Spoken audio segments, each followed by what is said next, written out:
Hello? Where am I? Oh, a recording booth. How did I get here? What am I doing? I'm Charles Wynford Lodge, the actor. You know, I feel very at home in a recording studio. It reminds me of... Oh, here's a script. Proctor do. Shh, Ada. I recall. We never finished recording it. I wonder why. Power cut? Not to worry. I'll fill in the gaps. So where were we? Oh, yes. Proctor and Delilah had gone to see an old friend of Proctor's at the university. Proctor, so good to see you again. It's nice to be invited, Professor Catharsis.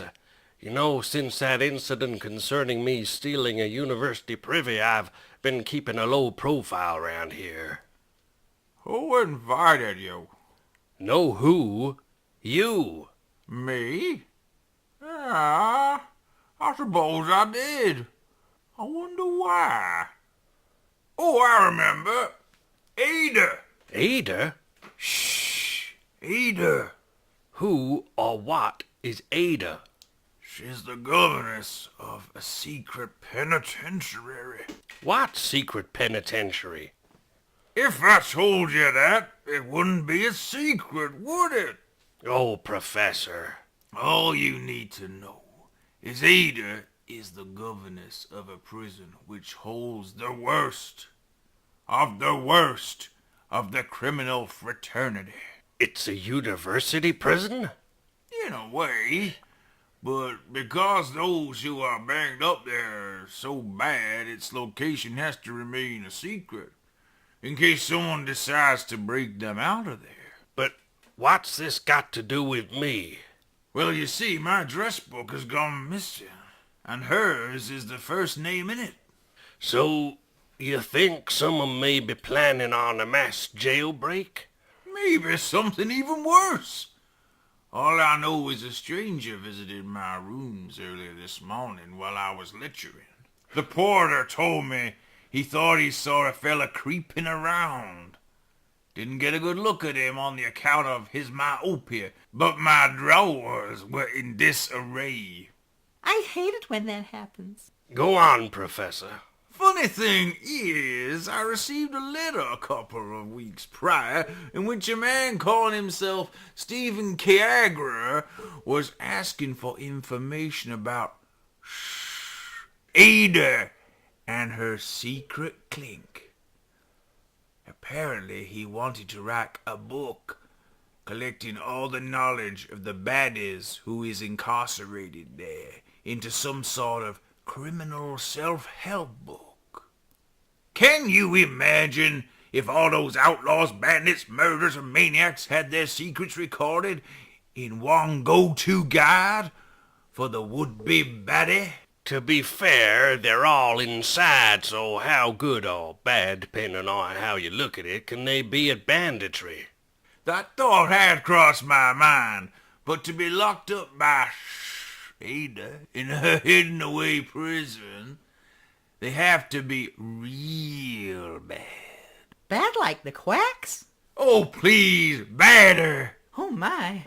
The quacks can only dream of being bad enough to get a cell in Ada's place. Only the baddest of the bad is banged up behind the bars there. There are the Lex, the Remote Men, the Autons, T-Devils, Maraca, the Sonatas, Deacons, and more besides. Don't worry, Professor. I'll see what I can find out. Proctor and Delilah went on the hunt for the missing address book, but they had little to go on, so they wandered around aimlessly for a while, hoping to spot something suspicious. Trouble is, I don't know what he looks like. Being a master criminal, he will probably be able to blend into the crowd. Why don't we ask somebody? What about that fella in the white suit?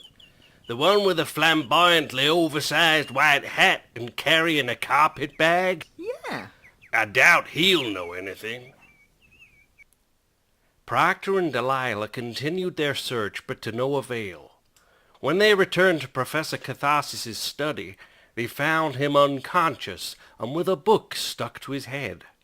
On inspection, Proctor found the book's pages to be blank, which could mean one thing. It was the book into which this Stephen K. Agra character wished to write the teachings of the terrible men locked up in SHHH in her top-secret high-security compound. Or it could have just been a dummy book. Leaving the professor unconscious on the floor, Proctor and Delilah laid in wait outside the window to see if anyone returned for the book. Their wait was rewarded when a man entered the room who looked a bit like the feller in the white suit with a big white hat, but wearing different clothing. So it couldn't have been him. Anyway, forget about that. So Proctor and Delilah gave chase, but the man seemed to disappear into thin air. Is it invisible? Is what invisible? His transportation. No. He's just gotten away before we could see where it went. But I think I know where. And there's only one fella who can tell us. Luckily, the previously reluctant Professor Catharsis was still semi-concussed when Proctor and Delilah returned to his study, and he freely revealed the location of the secret slammer of SHHH. Once they knew where Stephen K. Agra was headed, they were able to head him off at the pass and stop him. Oh, is that it? That's all it says. Well, that's a bit of an anticlimax. I can see why we never bothered to finish recording it. In fact, why have they even bothered to ask me to record this linking material? Mind you, some of the ones we did finish, dear oh dear. Wait until you hear the one about... No, I'll leave it a surprise. Goodbye!